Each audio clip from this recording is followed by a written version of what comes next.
Second. Quick little shout out to my sponsors. Thank you to EJA Moving Services, the professional movers. When you're ready to move and relocate, hit up Eddie, EJAmoving.com, 315-335-0516. Tell him Uncle Z sent you, and he might even give you a little discount. Thank you to Joey's at 307 on Mohawk Street. They got delicious food over there. They offer catering. Call for a reservation today at 315-864-3527, 315eats.com. Thank you to Utica Coffee. My attorney, Dave Longaretto, who's been keeping me out of trouble since the 90s. If you need legal advice, give him a call today at 315-735-6162. Thank you to Saranac. Thank you to Ballsy. Go to ballwash.com. Insert promo code members only for a 15% discount and get yourself some nut rub. Ted, are you familiar with nut rub? I am not. You are not. Hygiene for your groin area, brother. Why do I feel like I'm the better for not knowing about it? Oh, no, I'm telling you, man. Hygiene for your groin area. It's a must, especially when you're out on the festival circuit. You're playing gigs. You play a lot of drums. You sweat down below. Yeah. Well, Nut Rub and Sack Spray and all the products that Ball Wash offer can help you with that sweat down below. So no more perspiration in your groin area. I'm telling you, brother. I'm going to send you some. I mean, I believe you. Great way to start off the podcast. I have no reason to doubt you. A Little Bit Famous is a new podcast that's out by my guest today, Ted Marotta. Ted, you might remember him from such bands as the Ominous Sea Pods, now currently playing in the Low Faber Band, as well as sometimes you're filling it with Raisinhead. Is that correct? I've done a couple shows with them, yes. And probably I might do some more again at some point soon. Right on, brother. Right on. Good. Tell Rob and the boys I said hello, man. I miss those guys. Yeah, I will do that. They're all great guys. Ted, I usually start off the podcast by talking about your journey into your music career. So talk a little bit about how you got your start playing drums and your influences getting into drums, and who was like the person that got you into playing drums as well. Sure. I mean, it's actually kind of a strange story in a way, because the drummer who got me into playing drums was Buddy Rich. But I never wanted to be like Buddy Rich. I never wanted to play like him. But I saw him as a little kid on the Muppet Show. I don't know if we're of the same generation here that you would remember the Muppet Show, but oh yeah. I remember seeing an episode where he did a drum solo with Animal, this wild and crazy Muppet named Animal who played the drums, and they sort of traded solos. And Buddy Rich was doing stuff that I'd just never seen a human being do before, in terms of his speed and the independence of his arms and legs. And before that, I'd always been sort of tapping on things and playing stuff with my pencils, a couple of pencils, and I like the idea of playing drums, but that was a seminal moment for me, because it really, I started asking my parents if I could start taking lessons. I did that. I did lessons for a number of years, and then, I just started playing in garage bands, and I stopped taking lessons. I just felt like I was at a point where I could continue to grow on my own, which may or may not have been a mistake. But in terms, yeah. But in terms of influences, I mean, kind of a standard list that you would expect from a kid growing up in the late 70s and 80s. John Bonham. Bonham was absolutely huge. He's probably the single greatest influence on me. I used to listen to a lot of Led Zeppelin. I used to play a lot of, try to pretend to be John Bonham. And the thing about Bonham that I took from him, which some people don't necessarily know about him, was that he was a very refined drummer. He had a tremendous amount of technical finesse and capabilities. A lot of people think of Bonham as just sort of this bombastic drummer, but he had a lot of finesse and did some things that were really impressive, and I emulated a lot of those things. At Neil Peart, from Rush when I was a kid, but Neil Peart was a short-lived influence, because I realized I didn't want to play like him either. He does lots and lots of fills, and he had a really big drum set. And for some drummers, that's something they aspire to be, but not me. I wanted to be a grooving drummer. You're more of a pocket guy. Yeah, exactly. Yeah, and I was drawn to people like Ringo Starr, and then I started listening to a lot of funk, and I was drawn to some really good funk drummers.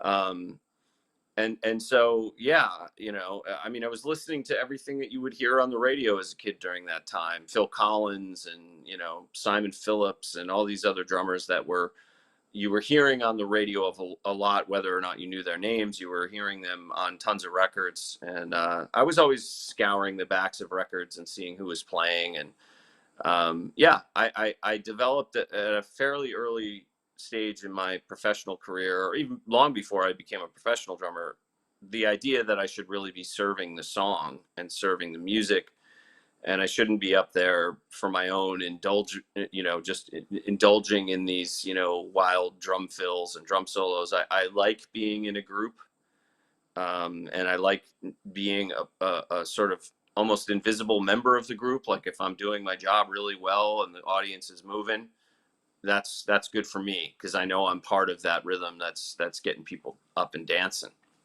Growing up in the Utica area, I also spent a lot of time at Captain Tripp's Rock and Roll Preserve. I know the Ominous Sea Pods spent a lot of time there themselves. That's where you guys first came across my radar. Give me some of your memories of that place. I like to reminisce a little bit about the old 2005 Genesee Street era, and that's pretty much where I got my start, is that place. So some of your memories from that place. Well, I mean, I don't want to disappoint. I remember the place obviously very well. We played there a lot. We had some really good nights there. Oh yeah. But I don't have very many specific memories of that venue. It's one of those things, we were touring when we really got off the ground. We were touring. Some years we were doing 300 shows a year. Wow. So, 6-7 nights a week. And so, and anyone in the band will probably tell you the same thing, that the venues themselves start to fade in terms of your memory. I mean, I can certainly remember a ton of them. I can remember what Captain Trips looks like. I can remember what the stage looked like. I remember playing in that room and being a part of those crazy nights. But as the years pass and as I played more and more and more, it becomes harder to recall, unless it sucked. That's one of those things, if the show sucked, usually you remember those really well. And sometimes you remember them more than the good ones. But yeah, that was a pretty magical place. We always had great crowds, great energy there. Indeed. And, the people there were great, and we always felt very welcome there, and it was a lot of fun. Playing 300 shows a year, that had to have burned you guys out. Is that pretty much what led to like the disbandment of the Ominous Sea Pods?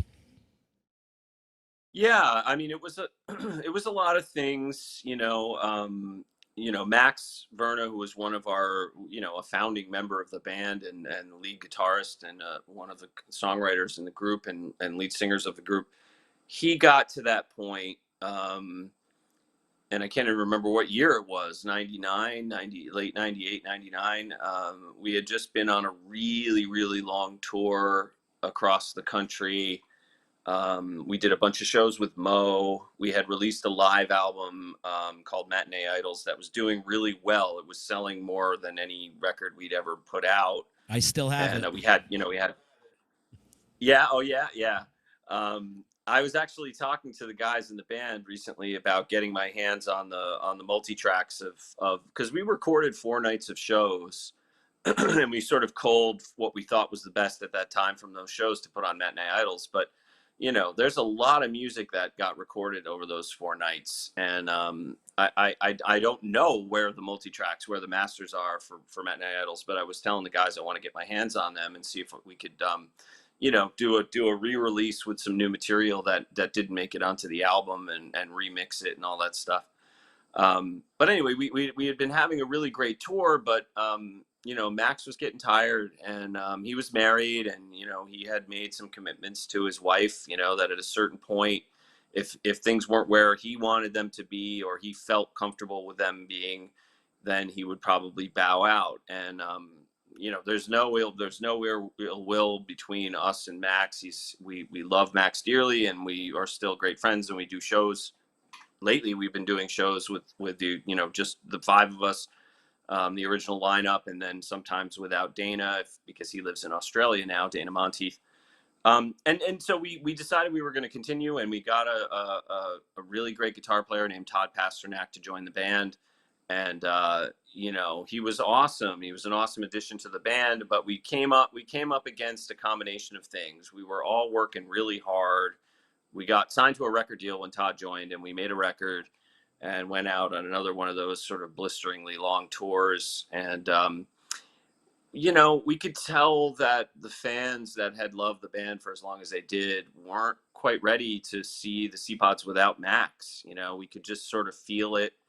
And, it was that and being pretty tired, and initially we decided we were just going to take a break and get off the road for a while. And then we decided that, it's probably, that this run of Ominous Seapods has come to an end, and we'll take a break for an indefinite period of time and then see what happens. Did you guys set out to be a jam band? Is that something that's on your radar, or were you just like looking to fill some time when you're playing clubs? No, we were 100% a jam band. Yeah. Top to bottom. I mean, we were of that generation that came of age when the Dead were touring. So everybody in the band was listening to the Grateful Dead, and they were sort of the grandfathers of that scene. Indeed.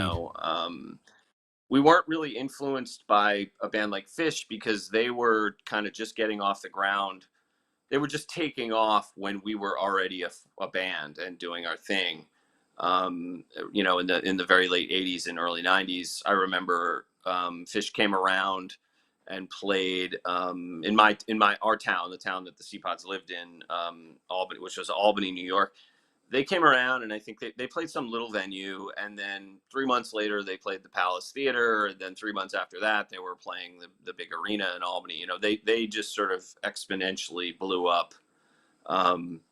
But we certainly loved their model, of touring and building a reputation, building a following without the help of a record label initially, just getting people to come out and tape the shows and trade tapes and just continuous touring. That was something that we certainly did. But we all loved to jam. It's one of the most fun things in the world you can do as a musician. It's, you're surrounded by a group of people who are experts at improvisation. The nights never get dull because you're not bound by a traditional song structure. We certainly had songs, and they had structures, and some of our songs had just went from point A to point B in 4 or 5 minutes and then there were other tunes that had an open-ended jam kind of built into them. Sometimes we had songs that didn't have a jam built into them, but on the fly in the middle of a song, we would decide we were going to stretch it out, and I loved that. I was able to tour with the Seapods for over 10 years and really never get bored. I would get tired, but not of the music. Yeah. I mean, God, we could fill 3 episodes with me telling you stories about the stuff that went down. I don't know if I'm allowed to swear on the show, so I prefer it. Stuff. Okay, you prefer. All right.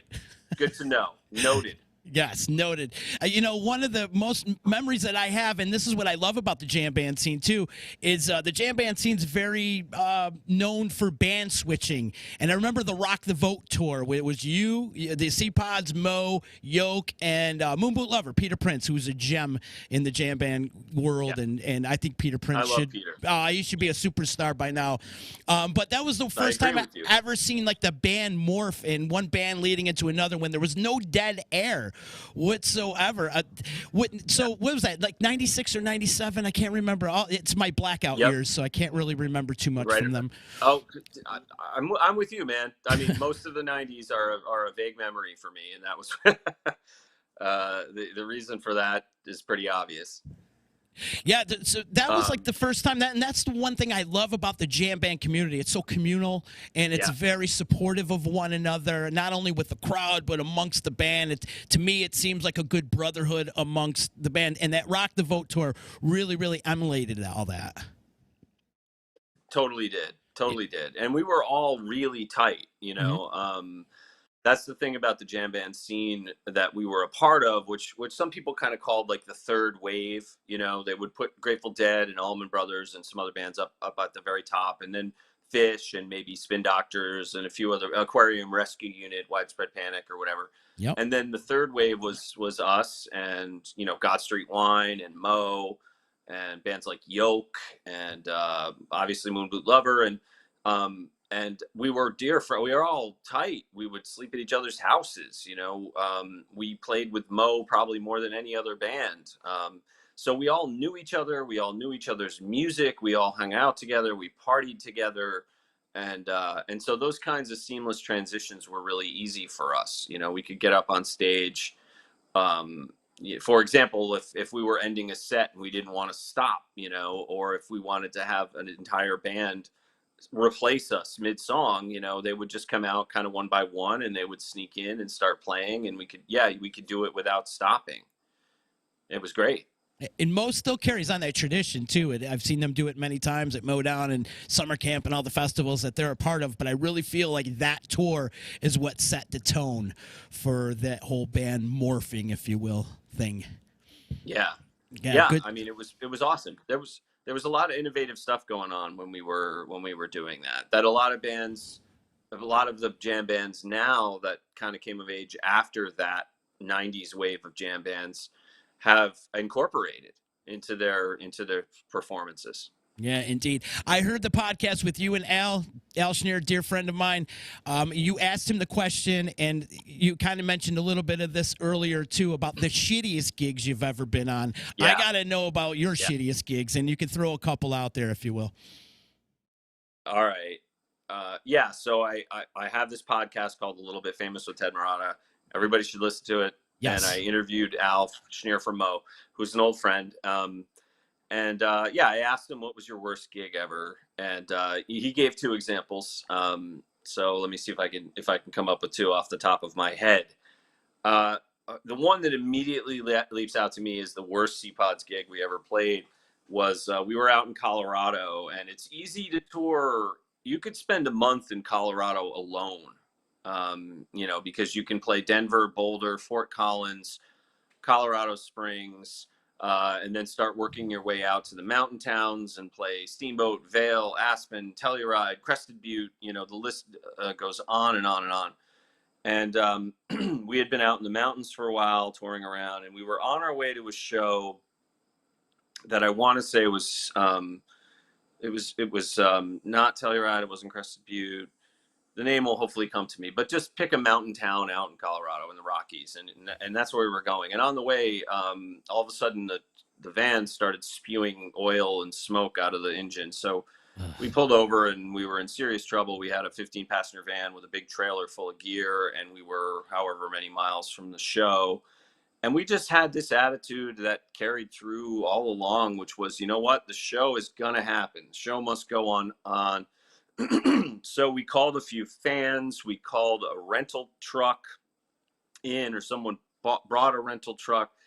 In middle of the winter, it's snowing. There's 6 feet of snow on the ground out in Colorado, and we loaded everything into this rent-a truck. And I think some of us called a cab, and we took a cab to get to the venue, and we did it. We got there. We were so excited. And I knew something was up when we got to the venue because of the club owner. And this is one of those things, if you're not in a touring band, just buckle up if you decide to get into one, because this can suck a lot. The club owners can be coke heads. They can be, stark raving, blackout drunks. They can be dishonest. They can be crooks. They can run off with your money.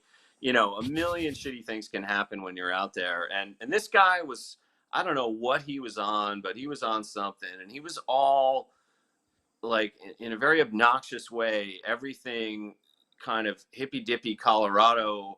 And he kept saying to us, you guys made it. It's all good, man. It's all good. And we were like, yeah, well, it's not really all good. Our van is in some shop 80 miles from here, and we're just pretty stressed out, and we're trying.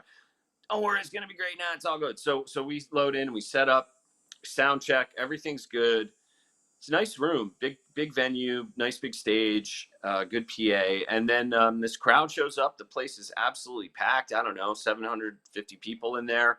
So much energy. We're super excited. We take the stage, we go into the first song, and there's no noise coming out of the PA, out of the mains. And this room is crowded with people, and they're just waiting for something to happen. And there's no vocals coming out of the PA, nothing. And so again, keeping with our, it's all, you know, we got to keep the show going mentality. We stop the show for a minute. They can't get the front of house working, but the monitors are working. Our stage monitors that we used to hear ourselves.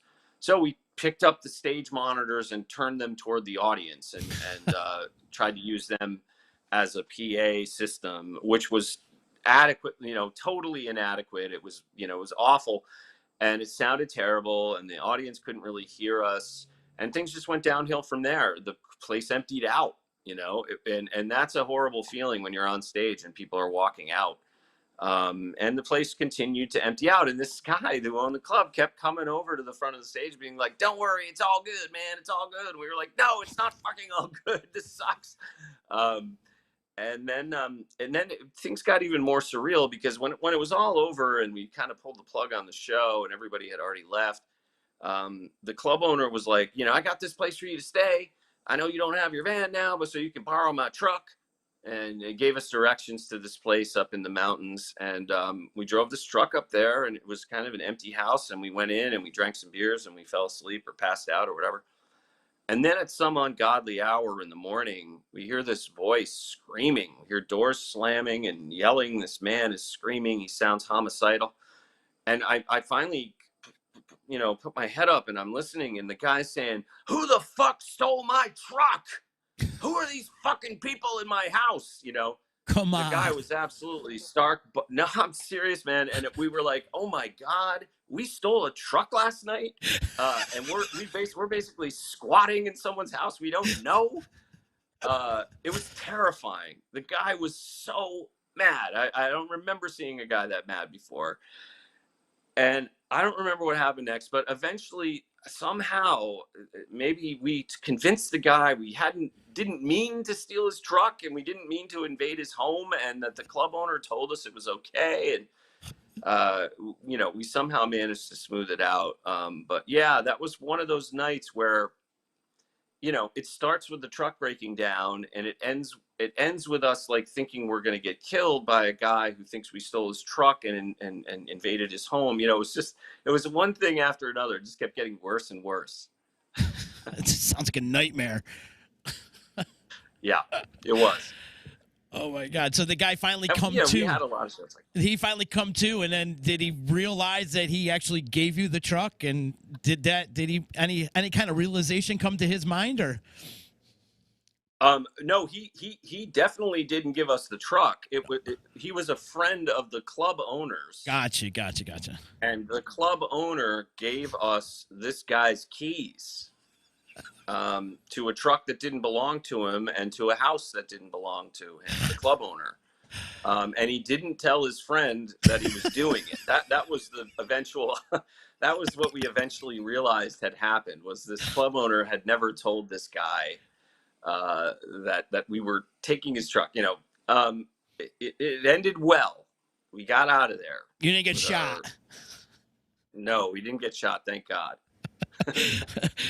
What kind of advice do you give a touring band? What's like the first rule of thumb that you would tell a band that's just getting started and they're just hitting the road? Oh man, get some sleep. Try to get some sleep. Watch your diet. Truck stop. You know, food. And seeing many more sunrises than sunsets is a very exhausting way to live. You know, you do it because you love it, but I think that, you know, and I would say this too. I mean, you know, expect the unexpected at every turn. Expect horrible nights. Expect crooked club owners. Expect people to walk out during your show. You know, expect. I think when I was talking with Al from Mo, he said, or I use the word indignity, and he agreed.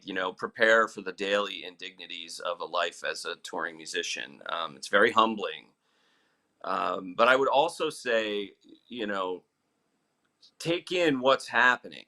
Don't get too caught up in the end goal. Every band that gets on the road, they're like, "Oh, we're gonna grow, and we're gonna be playing Madison Square Garden someday."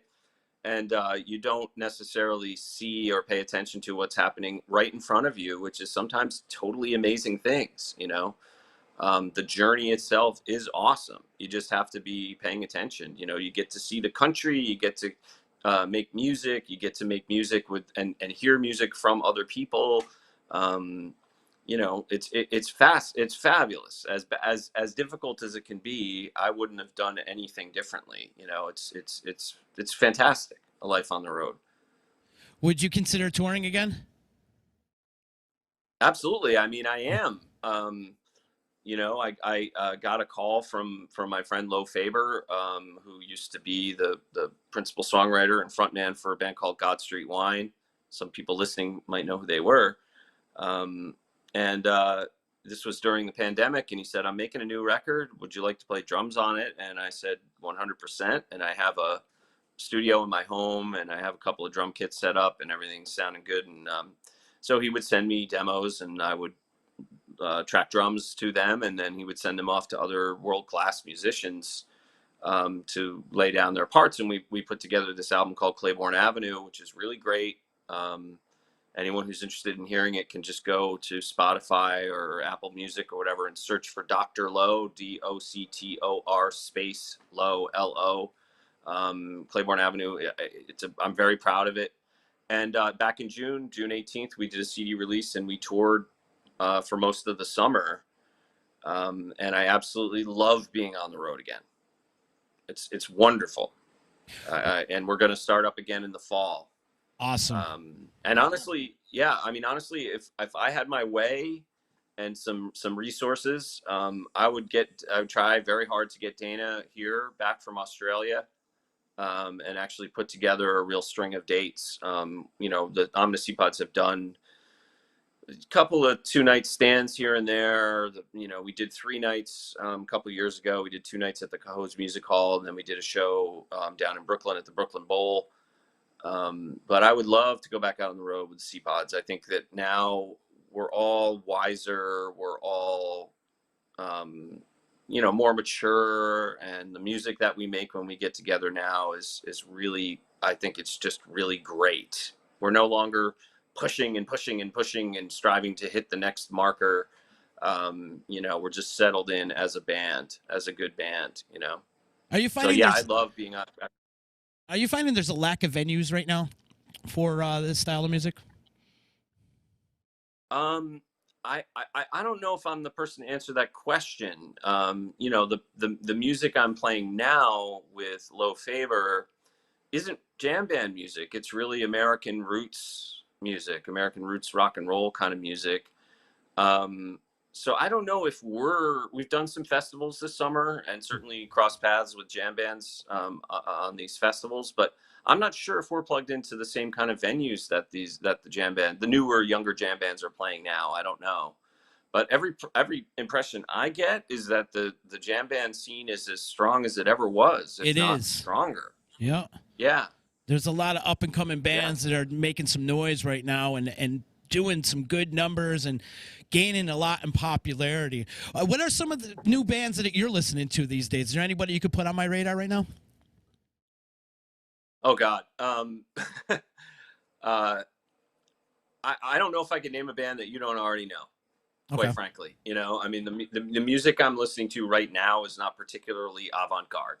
I'm still listening to, I started listening to some music that's in the genre, in the universe of what the Lo Faber band is doing. People like Jason Isbell, who I really like. He's really good. But I'm still listening to the bands I loved, and are still making music, like Wilco. I'm sure you probably heard of Wilco. I mean, Wilco's a great band. I still listen to a lot of funk. I listen to jazz. but yeah, I'm not going out there and really actively pursuing and consuming new music. However, I will say this, because I have this podcast, and the podcast is principally a music podcast. I mean, I have guests on, as you know, I mean, I've had some really great guests. I've had Grammy winning record producers. I've had multiple Grammy nominated artists. I don't know if I told you this, but I did record an episode with Steve Lillywhite, who's one of the he's a living legend of a record producer. He's produced records for Dave Matthews and U2 and Peter Gabriel and the Rolling Stones. And so his episode will be coming out soon. But I also like to introduce artists that catch my attention. Like most of them I've discovered on Instagram. I find someone and I serendipitously kind of stumble on them and find some music. And I asked them if they'd be interested in coming on the show. One of them is this singer-songwriter named Ashley Sophia. I could definitely recommend that people check her out. Ashley Sophia, she's based in Nashville. She's, just a brilliant singer and songwriter. And, I can't recommend her highly enough. She's an incredibly strong lyricist. She's great. I have some other guests coming up that I guess I probably shouldn't talk too much about right now, but all new artists or up and coming artists who are writing brilliant music. So yeah, I'm not sort of at the super cutting edge right now when it comes to music. I'm listening to a lot of music that I love. I'm always listening to the Talking Heads or Steely Dan or, all the Sunvolt, classics. Wilco. Yeah, Amy Mann. I mean, I absolutely adore Amy Mann. She's one of my favorite American songwriters. And then I'm not too proud to go back and listen to some Neil Diamond or whatever if the mood strikes me. Hey, man, everybody's in the mood for Neil Diamond. I'm glad you brought up your podcast. It's called A Little Bit Famous. You can find it on pretty much every podcast streaming platform. What was your basis about starting up this? Was it something that the pandemic influenced or just kind of sitting around the house being bored? And talk a little bit about starting up the podcast. Sure. I mean, it's interesting because it really sprang from the thought, and I'd had this thought for many years, that I would probably write a memoir at some point or an autobiography. And I always thought I would call it A Little Bit Famous. And by the way, for people listening, the title of the podcast is a self-referential joke. I don't want people thinking I'm referring to my guests, because my guests are vastly more famous, popular, successful than I will ever be. But I did get a little taste of fame in the C-Pods because we were playing in front of hundreds, if not thousands of people, and we were signing autographs and, playing great venues like Red Rocks and stuff. So we were a little bit famous, and I was a little bit famous. And I thought that would be a kind of funny, self-deprecating title for a memoir. And then I started thinking that I'd always had in my mind that I might do a podcast. And that really came from those conversations you have at 4 a.m. in the van with the band. Yep. Talking about, the It's All Good guy from Colorado, or, these other wild things that happen when we're on the road. And I thought, boy, you could really have some conversations with artists where you get into that stuff. But more than that, I didn't want it to be a typical interview. I didn't want it to be, like I had a guest on named Angelica Artifacts, and she's a great singer. So she's a Latina pop star. She lives in LA. She was a supermodel, and she still is a model. She worked in Milan, and I was joking with her. She was my second guest, and I was joking before the interview. I was like, look, this isn't going to be one of those podcasts where I say to you, Angelica, as a model, after all these years, how do you remain so fabulous? That's just not the kind of, that's not what I'm going to do. And we had a conversation where we started talking about things like the origins of language, like who came up with the first words. And, the show is very organic, and it's just a free flowing thing. I don't have any notes. I don't have any prepared questions. I don't do research. other than what I've just picked up. Like I had Steve Gorman from the Black Crowes on, the drummer from the Black Crowes. Excellent Obviously, episode, I by know the who way. he is. Thank you. Yeah, that was a blast. Mm-hmm. Obviously, I know who he is. I've been a fan of the Black Crowes for years, but I didn't go out and do any extra research. I just came to the conversation with what I know from years of being a fan of the band. And really what I'm trying to do is two things. I'm trying to sort of get inside the person. You know, you might have noticed when I had Al from Mo on, we talked for 2 hours and we didn't talk about Mo music really. You know, we talked about a million things, but I wasn't like, what's your favorite Mo song? Or, you know, we just talked about life and what it's like to be a creative person. And that's what I want the show to be, is a window into the creative mind. And also it is in many respects my autobiography that I didn't write. And maybe I'll write it at some point, because as a conversation, I share anecdotes and experiences from my life as well, as a creative person in music and in the business, so to speak.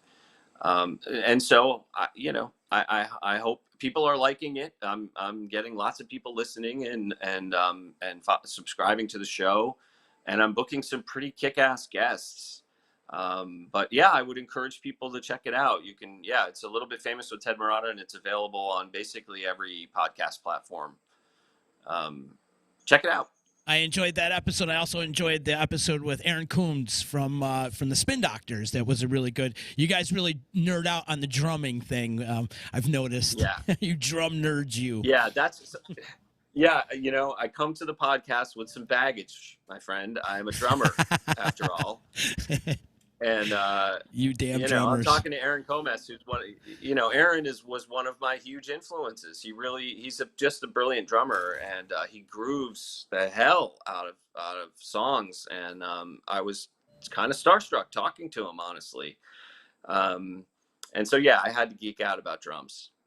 Yeah, for sure. Because anyone who's heard, seriously, you may not like the Spin Doctors, but there was a time, and they sold 10 million records, Absolutely. And they were all over the radio.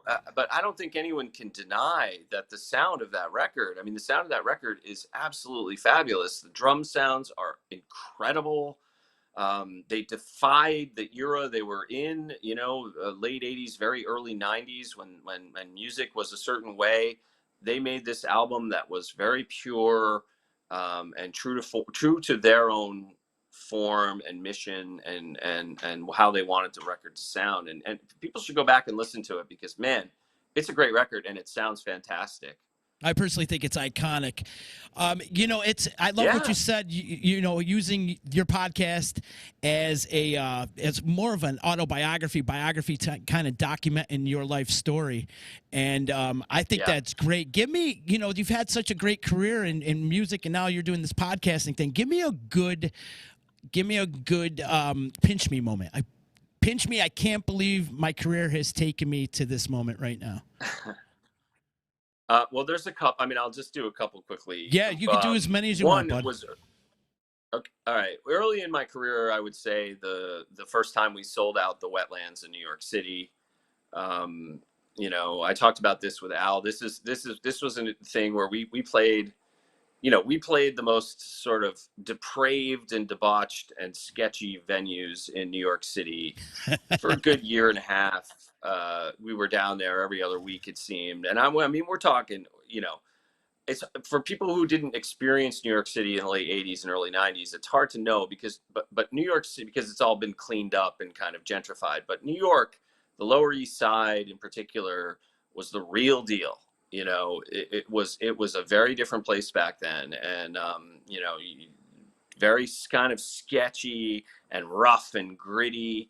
And it was awesome. It was just awesome. But we played these little holes in the wall all over New York. And then we finally got like a Monday night opening for somebody at the Wetlands. And the Wetlands was one of the most historic and important venues in New York City. And when we got to headline, that was a big deal.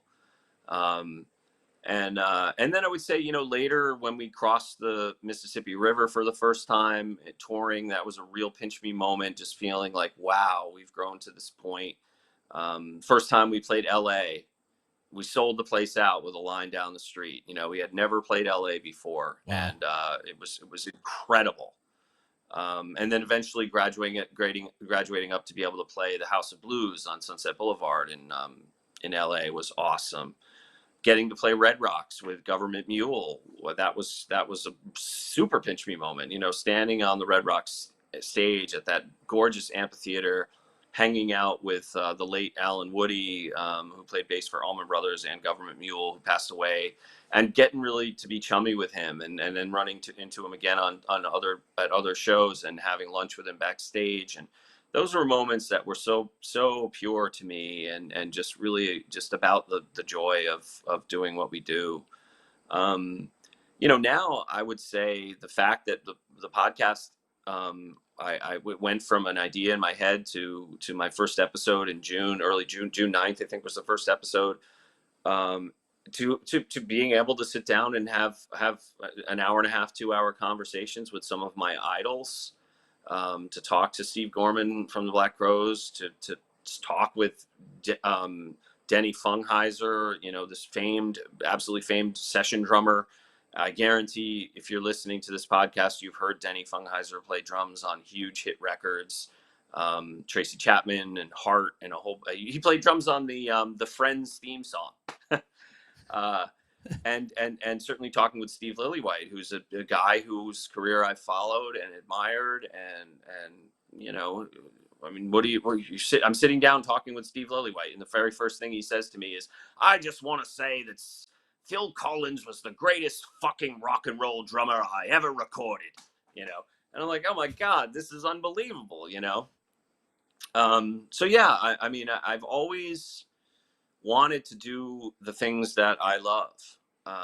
And you know, the ultimate pinch me experience is the fact that I've been able to do that. Since I was 20 years old, I've been able to live a life where I was pursuing my passions, playing music, recording music, producing music for other artists, touring, and now on top of all that, hosting this podcast, which I really love to do.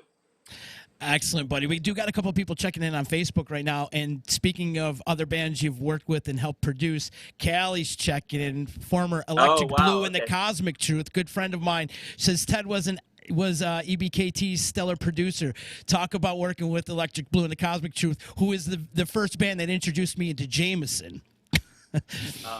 Okay. Oh God. A lot of drinking moments there, I'll tell you. Yeah, for sure. I have a slight technological issue, and I'm hoping you can pad for time while I desperately run and grab a charger because my phone is about to die. Okay, go ahead. Yeah, you've been dealing with my technical difficulties this whole time, so. You're a professional. I know you know how to fill time, and I'll be back in 5 seconds. Hang on. Yes, this 5 seconds is brought to you by EJA Moving Services, the professional movers. When you're ready to move and relocate, hit up Eddie and his staff at 315-335-0516. They'll pretty much move anything. They'll move your studio. They'll move your band equipment. They'll even move an elephant for you. Hit them up. Tell them Uncle Z sent you. EJAmoving.com, and shout out to Joey's at 307. And who else do we got? Saranac Brewery, Utica Coffee, Billy the Liquor Guy, and ballwash.com. I did it. Boom. You did it. You did it, brother. You are a consummate pro. You're like back in the day when the DJs used to have to hit the post. You know, they'd introduce the song. Song would come on. It's that, 8 bars, 16 bars of music leading up to the verse. And the guy would say, traffic on the 405, weather, blah, blah, blah.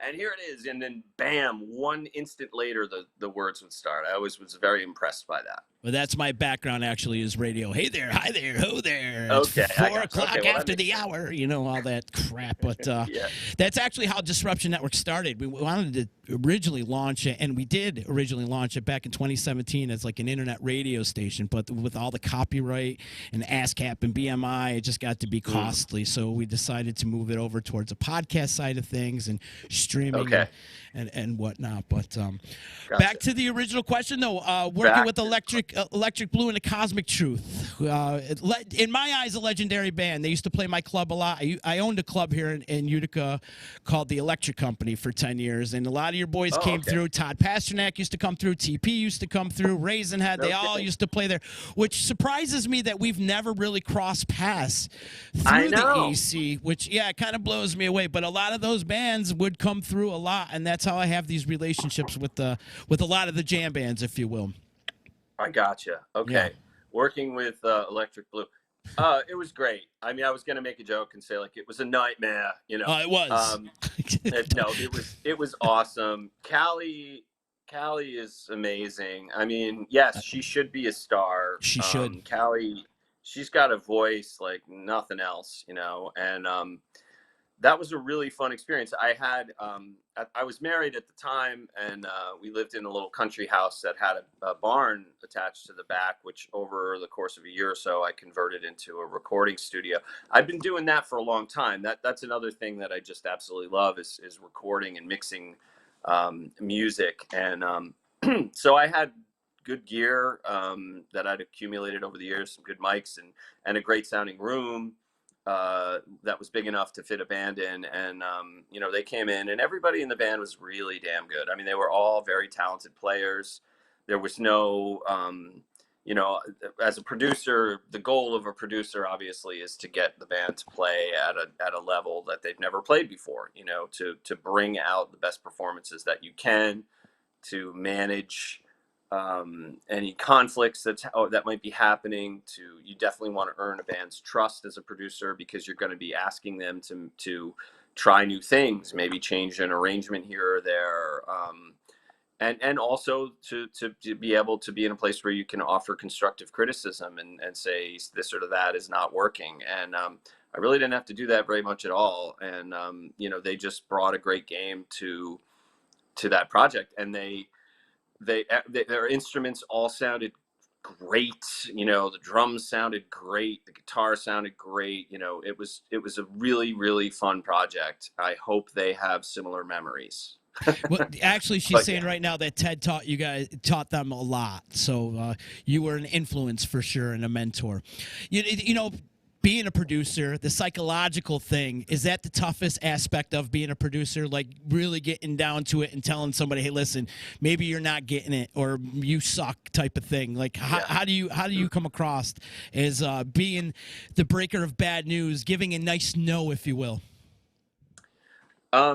You know, it's interesting that you use the word psychological, because it's very true.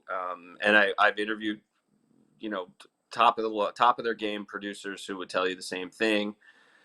It is an art, and to be a good record producer, it's not just making sure everybody is in tune and everybody is in time.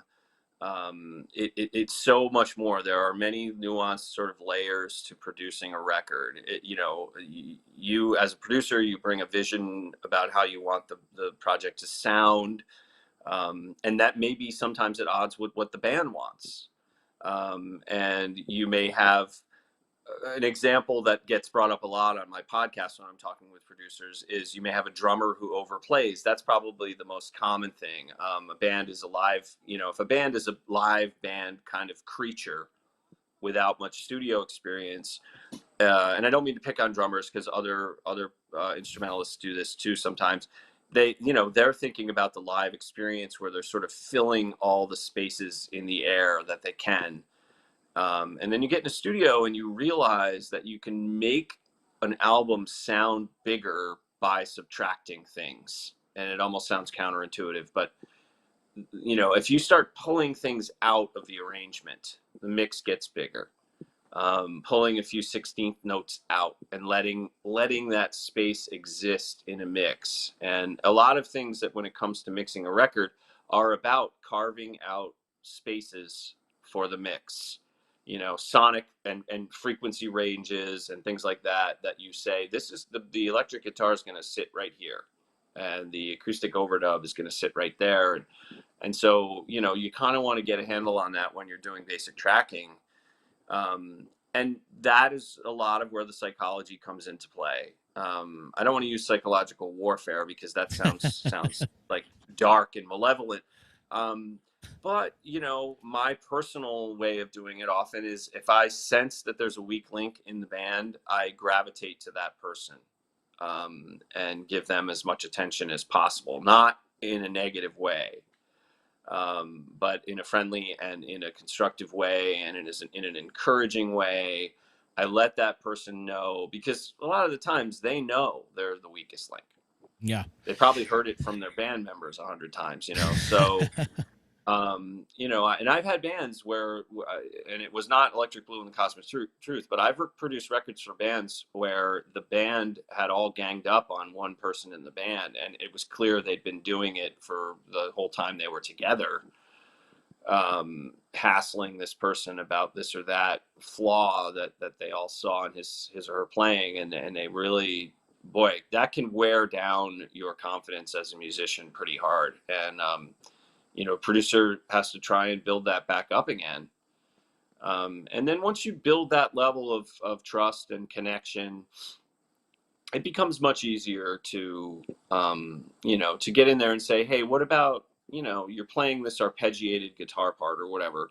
What if you just try strumming chords here, or you lay out completely for first half of the verse, and then, I think producers, if they're good at what they do, they can bring in ideas about dynamics changes and arrangement ideas that the band may not have been considering if they're playing live, and they're just thinking about being loud. And as I said, filling every space, something as really simple as telling, as saying, this lick that you're playing at the top of the tune, you play it all the way through the song. And because it's happening all the time, it sort of becomes invisible background noise. So what if you don't play it for the first half of the song? And then when it comes in, everybody's going to go nuts, because you'll be introducing this new musical layer. You're going to be helping to build this atmosphere of this song in a way that will really grab the listener's attention. Those are some of the little things. But yeah, the psychology thing is a big thing, because sometimes you have to manage bands that are arguing about stuff. Mm-hmm. I will say I've never had a problem. I've never had a blowout. I've never had a band, say we don't like this. We're not doing this anymore. I've never had a band, want to argue with me about stuff. And I think a lot of that comes from building that trust and that relationship with them, that they know what you're trying to do, and they're on board. Kelly's saying Ted gave us advice about playing in the studio versus playing live that was invaluable. The performance of a recorded piece and how it's going to age. Yes, really important. And bands, some bands have the awareness and they know right when they're going in. But some bands are thinking that they are in effect capturing a live performance in the studio. And live shows, as many as you play them and as well as you play them, they come and go. But a record is a record. It is a moment in time that you are recording for all time.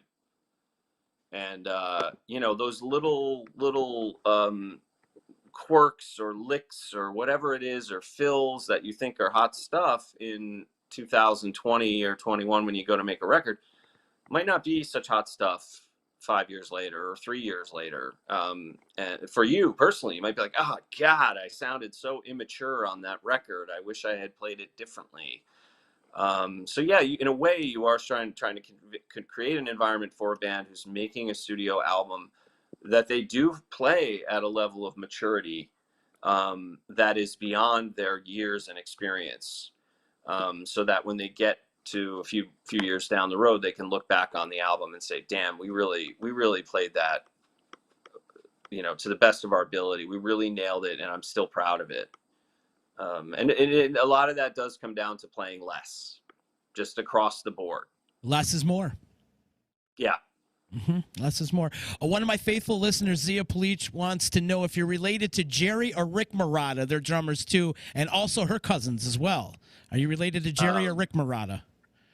I am not, sadly. Jerry was part of the group Orleans. Yes, I know them both so well. Do you? And I don't know them personally, but I know their work. and Rick, of course, was on Steely Dan records, and, they're both tremendous drummers. And I know record producers who've worked with them on projects, and I'm trying to get one or both of them on my podcast. Nice. Yeah. And in fact, I just made a connection with someone who's going to be on the show who has worked with Jerry. And, I'm going to use all of the charming tools I have at my disposal to try and make that connection to Jerry and see if I can get them, Rick and Jerry, on the show. Sadly, I share the last name with them, but I'm not related. It's an Italian thing, brother. You just tell them, you just tell them, hey, Paisan, you got to join my podcast, huh? Yeah. Capiche. Capiche. I love it, bro. The order of the day, people, is go and subscribe to Ted's podcast. It's called A Little Bit Famous with Ted Marotta. When days do you release your podcast, your new episodes?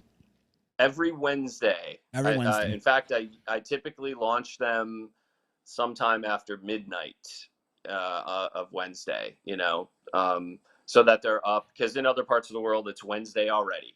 So as soon as tonight I hit 12:01 a.m., it's Wednesday morning, and some people are awake and ready to hear an episode. So so they're every Wednesday, and I have some really awesome guests coming up. Had some really great guests so far. If you love music, just simply, if you love music, you don't even have to be a musician or a record producer or a recording engineer, but if you love and are fascinated by creative people, and people who make art, because I think at some point I'll probably have some people on who aren't musicians, like actors. And in fact, I'm working on getting an actor on the show, and comedians. They're all in the same universe of people who make something that comes from them and they give it to the world. And it's just a wonderful thing. So I hope people who are listening will check out the podcast. Ted, I hope you like it. Thank you so much for taking the time, man. It was great to talk to you. And I said, make sure you go out and subscribe to his podcast. And thank you for dealing with our technical difficulties earlier. But it all worked out. And no again, problem. Thank you so much for taking the time. This has been a great conversation. And if you ever need support or promotion or whatever, please use my platform. I tell all the bands that all the time. Please use our platform. It's what we're here for. We're here to support independent and local regional music. So please use our platform. Man, it's been a real pleasure. I've really enjoyed talking with you. You're a great host and a great interviewer, and it was a lot of fun. I thank you again. I appreciate it. I go the same basis as you. I don't plan anything. I don't write anything down. No notes. It's just all off the cuff, and it's just having a conversation. I don't really like to consider it as an interview. I like that it's holding a conversation, pretty much. That's the way to go. That's the way to go, man. I think it's spontaneous, and I think listeners like that too. At least that's what I've heard from people. Yes. And send my love to Todd Pasternak and TP and the rest of the boys, Rob Ballou and all those guys, man. I got a lot of love for that whole Albany crew, if you will. So tell them I said hello. I'll absolutely do that, man. Awesome. Ted, thanks again for taking the time, man. All right. Take care. Be well. You too.